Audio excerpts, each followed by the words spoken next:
Happy New Year! Not. January 1st is not the new year. It's when the muggles celebrate, and I always have felt this. I always felt that this is the strangest holiday, that it absolutely goes against my inner sense of knowing. I do not feel like January 1st or, December 31st is a night to celebrate. Because it really isn't, and this has been validated for me, by human design.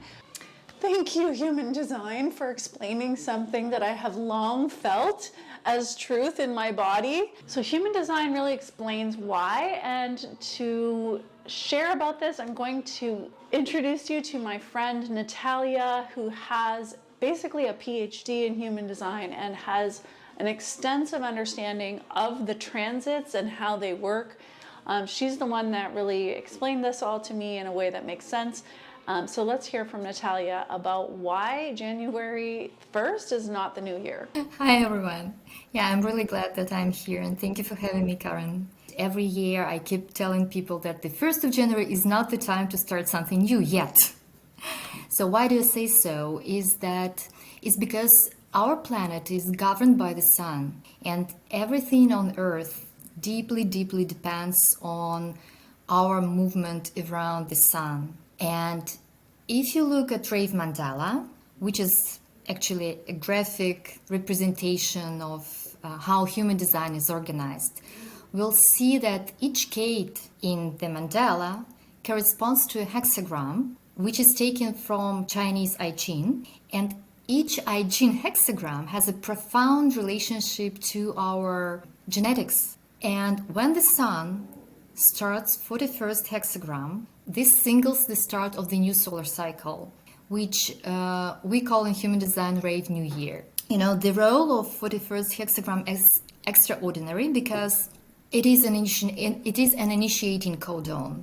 It corresponds to histidine, one of the gene codons in our DNA. Quick note, Natalia informed me that she meant to say methionine, not histidine. Which is the only initiating codon in our gene system. And if you imagine the synthesis of our proteins as a sentence, we might say that histidine is the starting point of each sentence, like the capital letter. So histidine initiates everything, which means that the 41st gate starts everything. And moreover, when we look at the 41st hexagram in the body graph, we can see that this is a part of a channel of recognition, 4130, right? And this is the, I would say, fuel and potential for human experiential way. So each year when sun enters the 41st hexagram, it starts the new human experiential cycle together with the sun. So that's why we say that the actual new year is not the 1st of January. It's the time when the sun starts 41st hexagram, and this is every year. It's approximately on the 22nd of January. Approximately, it's because the sun, like the movement of the planets, may differ from year to year, and sometimes it's the 21st of January and sometimes it's the 22nd. The idea here is that we are being conditioned by the planets in a very predictable way every single year. And in human design, this cycle has 4 phases, which all are building towards the final phase, which is the phase of mutation. And mutation is when things end, things change, things become something different. And so right now we are in this ending phase until January 22nd. So this is not a time of new beginnings yet.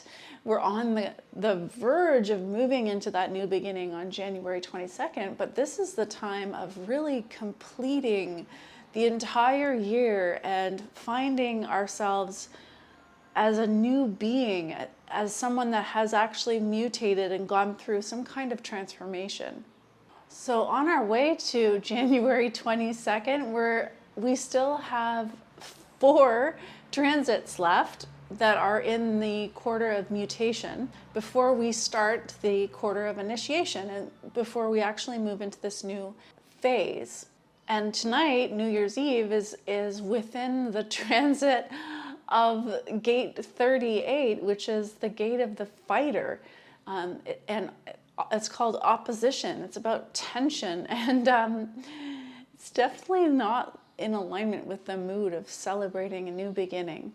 Actually, the New Year's Eve is when the sun is in the 38th gate.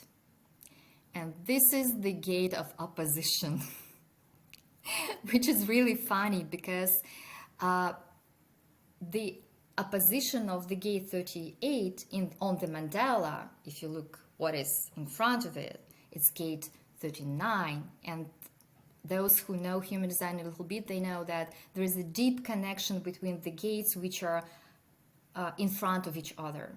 So we have 38, which is the gate of opposition, and we have the gate 39, which is the gate of obstruction, and they together form an incarnation cross of tension.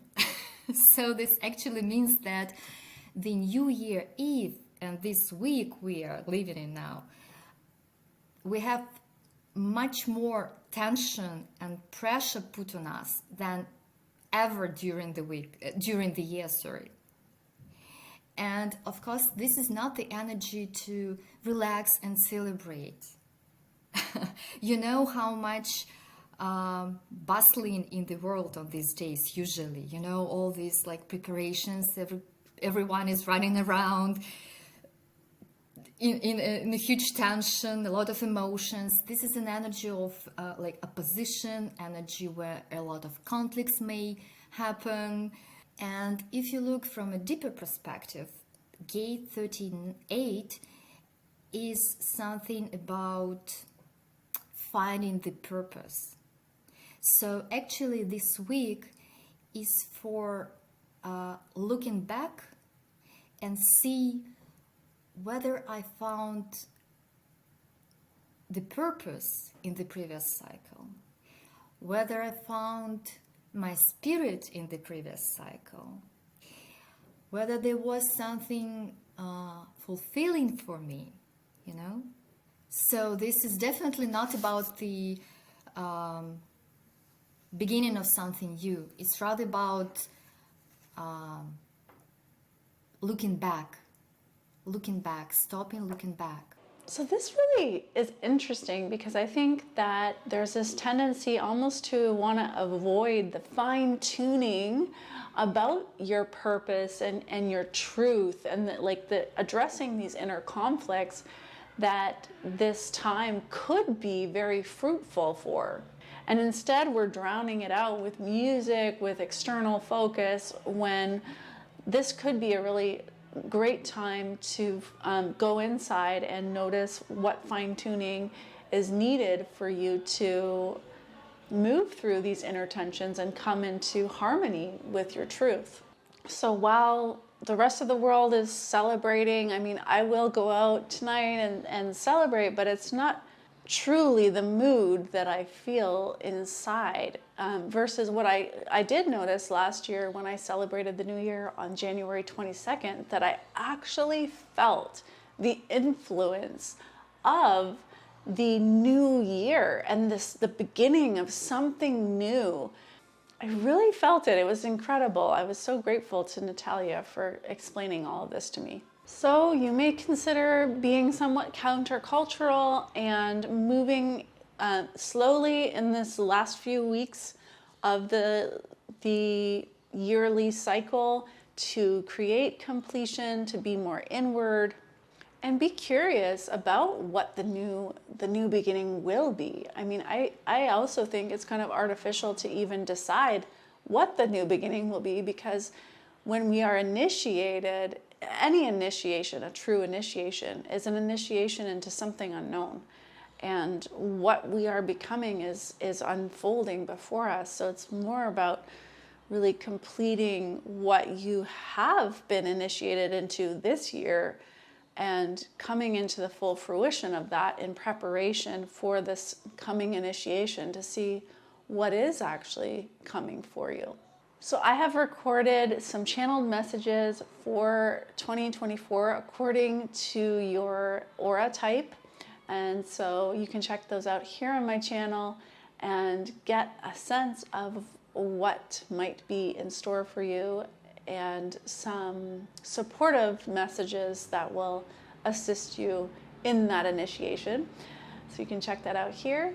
And also, Natalia is going to be coming on and doing a 2024 forecast to share about the energies that we can expect to be initiated into this year. They're quite specific, and we already recorded this video, but I lost the recording, so we're going to do it again and get that to you. So definitely click that notification bell on my channel and you'll be notified when I post these new videos. Finally, if you want to have a personalized message from me, from my direct connection with God and the highest light of truth that I access individually through my prism essence to share with you, I have created an inspiring opportunity for you if you would like to sit with me and tune in to your 2024 energies and for you specifically, and activate yourself through a channeled message just for you, for what is relevant for you at this time and going into 2024. Then I have a short session. It is 25 minutes. It is called a 2024 activation. I will receive a questionnaire from you in advance, sharing what's on your mind, what are your questions and the themes that you want more clarity about. And then I will channel a message for you, as well as look at your human design to share any specifics that I see that are relevant to your question and the channel message that's coming through. So these are limited. I'm gonna just open my calendar for the number of people that I feel I can accommodate, and then I will close that opportunity. So if you would like one of those sessions, they're $111, and I will put the link there for you to purchase that. Much love.